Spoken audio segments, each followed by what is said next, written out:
하나님의 은혜와 사랑을 깨닫는 복된 시간 되기를 간절히 바랍니다. 오늘 말씀 창세기 4장 1절에서 4절까지입니다. 오늘 말씀에서는 아담이 이제 아들을 낳는 그런 모습이 보여지고 있습니다. 첫사람 아담과 하와가 선악과를 먹고 난 앞에 죄를 지었습니다. 그리고 나서 에덴 동편으로 이제 쫓겨나게 되었죠. 이제 이 척박한 그런 삶 가운데 삶을 새롭게 시작하는 것입니다. 그 가운데 새롭게 자녀를 갖게 되었고, 그리고 아기를 낳았는데, 이 아들을 낳을 때 아담과 하와의 그런 그 마음이 어떠했겠습니까? 두 사람에서 세 사람이 되는 그 기쁨, 가정을 가져본 그런 사람이라면 느끼죠.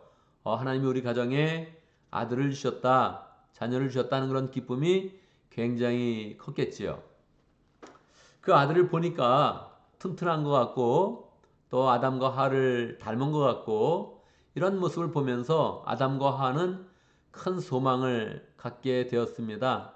그래서 이름을 지을 때 주님의 도우심으로 내가 남자아이를 얻었다, 이런 그 의미를 담아서 가인, 그렇게 이름을 지었죠. 가인은 소득, 얻었다, 뭐 그런 뜻을 가지고 있습니다. 하나님이 나에게 자녀를 주셔서 내가 귀한 자녀를 얻었다, 그런 의미를 담고 있죠. 신앙 고백처럼 한 것입니다.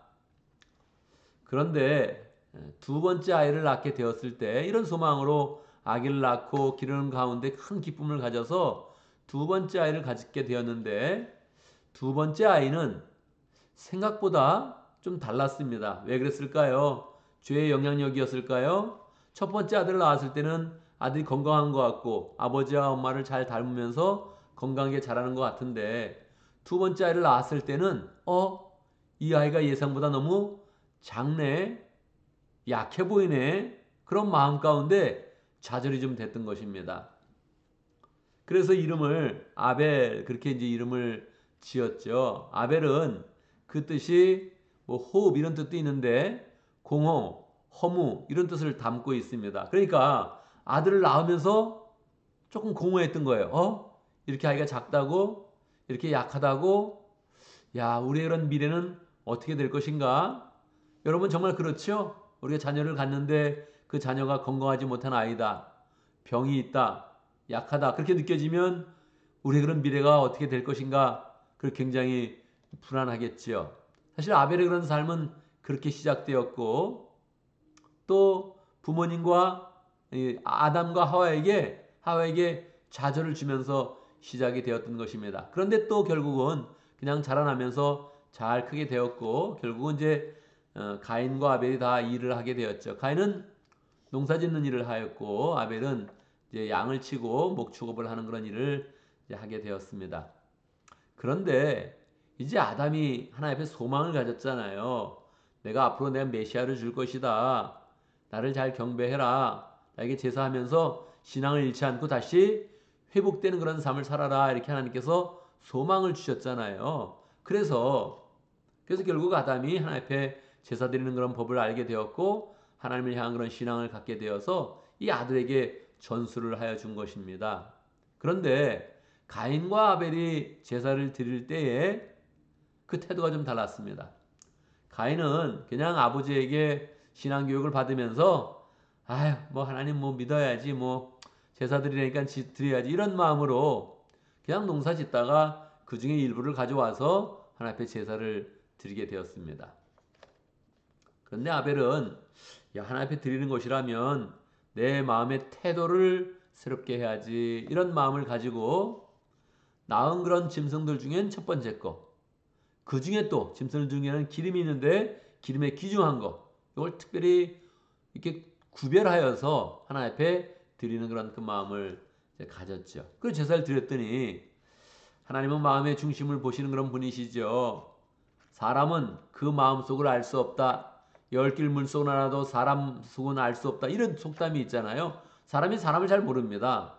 친한 줄 알았는데 진짜 이 사람은 나에게 친하지 않았구나, 그런 것도 느낄 때 있고, 어떨 때는 저 사람 무심한 것 같았는데 정말 나한테 따뜻한 그런 마음을 가지고 있었네, 이런 걸 느낄 수도 있었고, 우리는 또 경우에 따라서 마음을 볼 때마다 조금 놀라기도 이제 하는 거죠. 우리는 뭐 사람의 마음을 잘 모릅니다. 또 어떤 마음을 가졌어도 그 다음날에 또 이렇게 변화된 그런 그 마음을 가질 수 있으니까 뭐 사람의 그런 그 마음은 정말로 우리가 쉽게 파악할 수 없는 것이지요. 근데 하나님은 언제든지 그 마음을 보십니다. 언제든지 그 마음의 중심에 관심을 가지시고 보시고 있는 거죠. 그런데 특별히 예배로 나올 때, 제사로 나올 때 그 마음이 준비되지 않았다. 정성이 없다. 마음이 진실하지 못하다. 이걸 뭐 하나님이 너무 잘 아는 겁니다. 사람들은 잘 모릅니다. 사람들끼리는 뭐 저 사람 거룩한가 보다. 뭐 참 진실하다. 이렇게 생각할 수 있지만 뭐 그 정말 진짜 그런지는 잘 모르는 거죠. 하나님은 가인과 아벨의 그런 마음의 상태를 정확히 보고 계셨어요. 가인이 정성이 없구나. 나에게 올 때 거룩한 마음을 절대 갖지 않았구나. 이걸 정확히 이제 아셨던 거죠. 아벨은 구별된 마음이니까 하나님 이렇게 정성을 가지고 신령과 진정으로 나오는 그런 그 마음을 하나님이 보셨던 거죠. 어떻게 되겠습니까? 결과적으로 아벨의 그런 제사는 받으시고 가인의 그런 제사는 받지 않으셨습니다. 어떻게 안 받으셨을까? 어떻게 받으셨을까? 그 상황은 어떻게 달랐을까? 잘 모르겠습니다. 성경은 가끔 하우에 대한 그런 부분은 답이 별로 없습니다. 어떻게 그 상황이 어떻게 진행된 거냐, 어떤 현상이었냐, 이거는 성경이 자세하게 가르쳐 주지 않습니다. 연구를 잘하면 어느 정도 뭐 접근을 해서 조금 더 그 리즈너블한 그런 그 답변을 얻을 수 있는데 대부분의 그런 경우는 정확한 그런 답은 알지 못합니다. 아무리 연구를 해서 주장을 해도 다른 사람이 반박을 하면 뭐 그게 논쟁이 되지 정확한 건 진리로 결정나지 못하죠. 그냥 how 이건 잘 모르고 why는 알 수 있는 겁니다. 왜 그러셨냐? 왜 하나님이 받으셨고 왜 안 받으셨냐? 이건 명확한 겁니다. 정성이 있었고 신령과 진정으로 하나님께 나아갔고 한 사람은 거룩이 없었다. 구별된 게 없었다. 이게 뭐 정확한 그런 답이죠. 그러니까 우리 늘 생각할 때 why를 자꾸 생각해야 됩니다. 왜 그러셨는가? 왜 이렇게 됐는가? 이걸 생각해야 되지. how에 집중하면 우리는 계시를 잘 이해하지 못하게 되는 것이지요. 하나님이 받으셨고 하나님이 받으시지 않으셨다. 이 말씀이 오늘 내용이 가장 중요한 그런 포인트입니다. 하나님이 어떤 제사는 받으시고 어떤 제사는 안 받으신다. 하나님이 어떤 예배는 받으시고 어떤 예배는 안 받으신다. 하나님이 어떤 마음은 받으시고 어떤 마음은 안 받으신다. 이거를 1차적으로 우리가 우리를 알 수 있습니다. 우리가 뭐 가인이 어떻게 드렸는지 아벨이 어떻게 드렸는지 그게 뭐 계속 고민할 필요가 없잖아요. 이미 우리는 우리의 현재 그런 삶을 살고 있는데 과거 속에서 배우는 거죠. 하나님이 내 마음 가운데 어떤 마음 받으시지만 어떤 마음은 안 받으신다. 어떤 기도는 받으시지만 어떤 기도는 안 받으신다. 이게 우리가 강력하게 말씀하는 거예요. 여러분 하나님이 받으시는 그런 마음을 가졌습니까? 할렐루야! 그런 마음을 가져야 됩니다. 하나님 받으시는 그런 마음. 여러분 하나님께 예배를 드릴 때 하나님 받으시는 예배를 드십니까? 할렐루야! 그런 하나님께 받으시는 그런 예배를 잘 드려야 됩니다. 우리는 오늘 또 말씀 끝에 기도하게 될 텐데 여러분 하나님께 기도를 드릴 때 하나님 받으시는 그런 기도를 하십니까? 하나님 받지 않으시는 그런 기도를 하십니까? 얼마나 이것도 억울합니까? 하나님 안 받으신다면 얼마나 억울해요. 우리가 아침에 이렇게 일찍 일어나서 하나님께 정말 마음의 중심을 모아서 예배하는 건데 하나님께 중심을 모아서 기도하는 건데 안 받으세요? 얼마나 이거 억울해요. 받으시는 그런 기도를 해야죠. 당연히. 우리의 마음이 잘못됐다면 빨리 고쳐야 되죠. 빨리 고쳐야 되죠. 너무 명확한 거예요. 인류의 역사 가운데 받으시는 예배가 있었고 받지 않는 예배가 있었다. 받으시는 인생이 있었고 받지 않는 인생이 있었다. 그럼 세상을 살면서도 뭐 금수전에 흑수전에 하면서 이 억울한 마음도 가끔 있는데 이게 하나님한테 버림을 받아요? 이것처럼 무서운 건 없습니다. 여러분 세상에 살다가 조금 더 낙오되는 느낌, 뒤처지는 느낌 이것도 너무 기분 나쁜 건데 하나님 앞에서 버림을 받아? 절대 안 됩니다. 우리는 하나님께 무언가를 드릴 때마다 하나님이 받아주시고 결국은 우리의 마음을 받아주시고 결국은 우리의 인생을 받아주시는 그 하나님을 풍성히 경험해야 되죠. 뭐 새벽에 나온 그런 사람들 다 그런 마음으로 나온 겁니다. 할렐루야. 잘했습니다. 그런데 거기서도 태도가 있는 거예요. 태도가 있는 거니까 그 태도를 조금 더 잘 만들어서 조금 더 바른 태도를 가져서 그냥 관망하는 태도가 아니라 적극적으로 하나님 앞에 나가는 그런 태도를 가져서 하나님이 기뻐하시면서 우리의 그런 기도와 마음의 태도와 마음의 중심과 인생을 보시면서 내가 너는 받아준다. 할렐루야. 그런 사람이 돼야 되죠. 내가 너의 기도는 항상 들어준다. 할렐루야. 그런 사람이 돼야 되죠. 시간은 어차피 쓰는 것인데 그 태도를 잘 가져서 하나님이 사랑하는 사람, 하나님이 기대하는 그런 사람, 이런 사람이 이제 돼야 되죠. 우리의 인생은 결국 하나님께 승부가 나는 겁니다. 하나님께 어떻게 우리가 보여지느냐, 여기에서 승부가 나는 것입니다. 그래서 우리가 그 마음, 우리가 아침마다 이렇게 열심히 기도하고 있는데 할렐루야 잘하고 있습니다. 반드시 그렇게 나가야 됩니다. 그런데 그 마음의 이런 태도 더 잘 이렇게 가지면서 내가 기도하면 하나님이 받으시는 느낌, 하나님이 응답하시는 그 확증을 가지면서 우리가 살아야 우리 인생 잘 되는 그런 인생 되는 것이지요. 그래서 늘 우리 그런 삶 가운데 늘 하나님 앞에서 생활하고 또 하나님 앞에서 마음의 태도를 갖고 하나님이 받으시는 인생 되어서 축복된 그런 삶으로 승리하기를 간절히 바랍니다.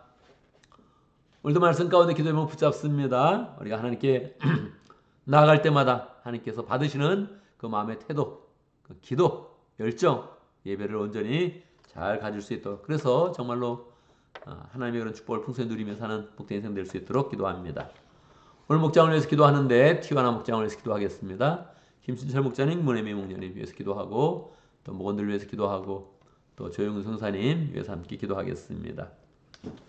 오늘 월요일 함께 기도할 때마다 우리 예배를 생각하면서 기도합니다. 어제 예배 시간에 이렇게 만난 그런 사람들 축복하면서 기도합니다. 그 예배에 나오기까지 하나님의 인도하심이 있어 하나님의 역사가 있었는데 하나님의 인도하신 가운데 예배에 나온 모든 사람들 축복하고 또 어제 만났던 그런 그 마음 또 이렇게 함께 잘 또 기억하면서 사람들을 축복하는 그런 기도를 하고 우리가 함께 예배 드릴 때마다 부흥으로 나갈 수 있도록, 어제 또 많은 사람들이 나왔는데 못 나온 사람들도 있죠. 우리 그 사람들 축복하면서 기도하고 예배 함께 잘 나올 수 있도록, 함께 부흥의 불길을 만들 수 있도록 우리 교회가 하나님 앞에서 이 태도를 잘 가진 그런 교회 될 수 있도록 거룩으로 온전히 나가는 그런 교회 될 수 있도록 이렇게 함께 축복하면서 기도하면 좋겠습니다. 제가 먼저 기도하고 함께 기도하는 시간 같습니다. 할렐루야. 우리 하나님 찬양합니다. 마음의 중심을 보시는 하나님, 우리가 마음의 중심을 모아서 하나님께 나갈 때마다 하나님이 받아주시고 축복하시고 인도하시고 소망을 부어주시니 감사합니다. 하나님, 늘 하나님 앞에 설 때마다 마음을 여미게 하여 주시고 거룩으로 준비할 수 있도록 역사해 주시고 그 가운데 진실된 그런 그 마음으로 나가서 모든 기도에 응답하시고 모든 생활에 간섭하시며 축복하시는 하나님의 은혜를 늘 경험할 수 있도록 역사하여 주옵소서. 아침마다 우리의 마음을 새롭게 하게 하여 주시고 아침마다 부으시는 하나님의 은혜로 충만할 수 있도록 역사하여 주옵소서. 하나님 아버지, 우리 가운데 목장을 허락하신 감사합니다. 목장을 잘 섬기며 우리는 그 마음을 다하여서 진실된 마음으로 목장을 섬기며 목장 가운데 하나님의 은혜가 부어지며 축복이 부어지는 것을 경험할 수 있도록 역사해 주옵소서. 티와나 목장의 김신철 목자님, 은혜미 목녀님 목장을 잘 세우기를 원하며 부흥으로 나가기를 원하며 또 열정으로 목장을 세워갈 그런 열정으로 나아갑니다. 주님께서 그 마음 축복해 주시고 부흥하게 해주시고 목장으로 모일 때마다 기쁨이 풍성하게 하시고 하나님의 임재가 가득하여서 그 마음이 하나님이 보시는 은혜와 소망으로 가득하도록 역사하여 주옵소서. 모일 때마다 가족 그 이상의 가족이 잘 되게 해주시고 서로를 세워주는 복된 목장 될 수 있도록 축복하여 주옵소서. 조영 선사님 티와나 지역에서 열정으로 사역하고 있습니다. 건강하게 하시고 삶의 기쁨이 있게 해주시고 열정 있게 해주시고 교회를 세워나갈 때마다 하나님 은혜 가운데 잘 세워나갈 수 있도록 역사하시고 왕성한 모습으로 선교사역을 잘 감당할 수 있도록 역사하여 주옵소서. 하나님, 어제 우리가 함께 예배할 수 있도록 인도하시고 감사합니다. 예배가 우리 그런 삶의 부흥과 열정과 소망을 나타내는데 하나님 예배로 모일 때마다 기쁨으로 모이게 하시고 예배에 모인 그런 사람들 서로 축복하며 사랑하며 서로 위로하며 격려하며 힘을 얻는 복된 시간 될 수 있도록 역사해 주옵소서. 무엇보다도 예배를 통해서 영이신 하나님 만나게 하시고 하나님의 말씀을 받게 하시고 함께 결단하게 하시고 우리 인생이 늘 예배를 통해서 변화되며 세워질 수 있도록 역사하여 주옵소서. 예배 나오는 한 사람 한 사람 늘 하나님을 만나게 하시고 하나님의 음성 듣게 하시고 하나님의 사랑을 깨달으며 한 주간의 삶을 승리하는 삶 될 수 있도록 역사하여 주옵소서. 하나님, 왜 나오지 못하는 사람들이 있습니다. 마음은 있고 나가야지 마음을 먹는데 이 환경 때문에 나가지 못하는 사람들 많이 있습니다. 환경을 해결해 주시고 마음을 더 굳건하게 해줄 수 있도록 역사해 주시고, 하나님, 나가야지 하면서도 정말로 유혹과 시험 때문에 넘어지는 사람들 많이 있습니다.